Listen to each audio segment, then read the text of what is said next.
Look at that face. So smudge and arrogant.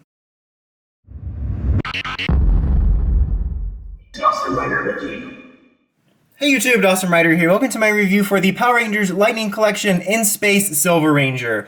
So a couple of notes about this guy before we get started is that I guess he's a Walgreens exclusive, but he was made available early on Hasbro Pulse. I don't know if, as of this recording, he's still available to order on there, but I would keep checking in case you have a hard time with Walgreens. Otherwise, it should be showing up at Walgreens soon, and I would just stay on top of it. I know I've heard some people have problems getting the Walgreens exclusives, but I've found, from my experience, so long as I looked for them around the time they came out, I found plenty of the White Dino Thunder and the Black Armored MMPR Rangers, so just don't wait too long and keep an eye out for it, but I wanted to note that before we get started. And now just for the basics, going over the accessories, he has two sets of hands, the ones that are on him, which is the holding the weapon hands, and then right here you have one karate chop hand, one closed fist, aka the figure art standard. I mean the closed fist, it's like a figure arts joke. Anyway, you have your standard effect part that looks like a weird buttered noodle. You have the Super Silverizer in the blaster mode. You can see that I have it on him in the saber mode, and it looks pretty good. Honestly, it has all the details it needs to. The silver looks good and contrasts off the black nicely. This has a little bit of a shine, which is nice. And then you have his alternate head sculpt here, which I think looks pretty good. It's got a little bit of an attitude to it, but I think it looks fairly accurate. I can't remember what the one looks like from Psycho Silver because I haven't gotten it yet, but I think for this one on its own, it looks pretty good. And I like that it has a little bit of personality to him. Like, you might not want him having that smug look all the time, but it's better than some of the ones that even though they look accurate, they look dead inside.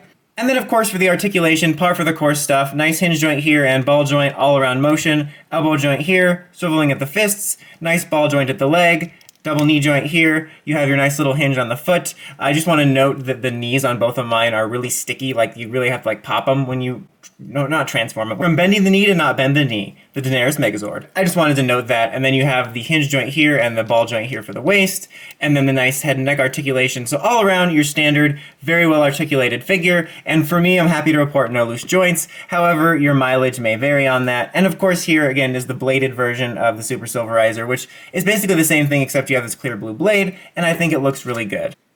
Now, let's talk about the details on this guy, and I think he overall looks pretty good. I really like the silver paint job on him. It's got like a really nice shine to it, and it looks really good. In some ways, better than the show sometimes, because I don't know if you remember, but in the show, I think it was in the US footage, I'm not sure if it was in the Japanese footage, but for sure in the US footage, the main suit here would basically just be this kind of white look, like it just looked like a crystallized white, and then you would only have the silver helmet, and this actually looks better than that, and I think they did a really good job on that. Not to mention the gold paint they used, I think also looks really great for that. It really stands out nicely. It's a nice, sharp, bright gold, and it complements the silver really nicely, which I really enjoy, and I think it looks really good, and it really stands out, and I'm really just pleased with it color palette-wise.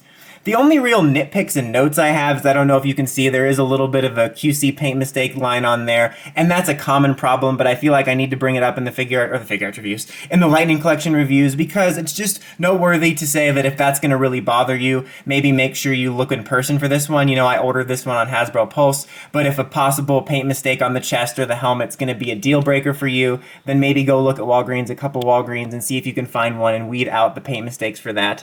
So I just wanted to note that, because that's pretty much something that always happens. Something else I wanted to note too is this could be a little bit of a nitpick, but I think the helmet sculpt is a little bit fat. I feel like in the show I remember it being a little bit more slender, especially as it heads down into the jaw. That could just be remembering it wrong, but I feel it's just a little bit more slender than is presented here. This seems like a little bit wider of a helmet, but I'm going to be honest, it's not a huge deal breaker for me. I still think it looks good. It's just a little bit fatter than usual, but that's not going to be something that's going to stop me from picking up the figure, and that's going to be maybe a big deal to some people, but this is a review. I figured I'd just note it, but it's not a detractor. I still think it's a good figure from that.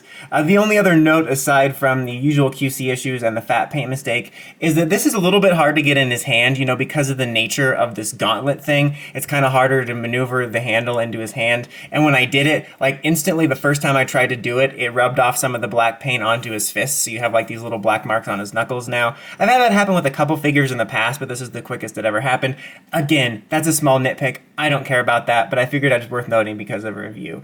But overall, I'm honestly pleased with this figure. I have these small little nitpicks that I'm bringing out just only because it's a review, but I think this is a very solid figure. Again, I'm really pleased, especially with the color palette. I think it looks really good. I also want to note that I usually have some comparisons of previous versions in these reviews, but unfortunately, I don't really own very many other versions of the Silver Ranger. In fact, I don't have the old classic version from the 90s.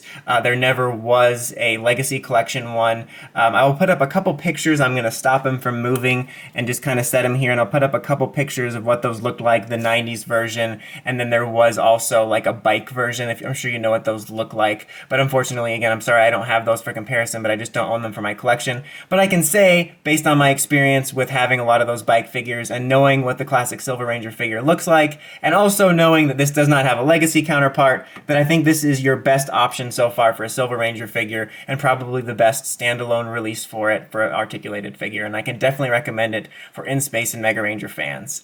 But that's about it for this one, guys. Until next time, don't forget, like, comment, subscribe, and climb the steps and ring that bell so you get notifications for more videos like this and more. Dawson Rider, signing out.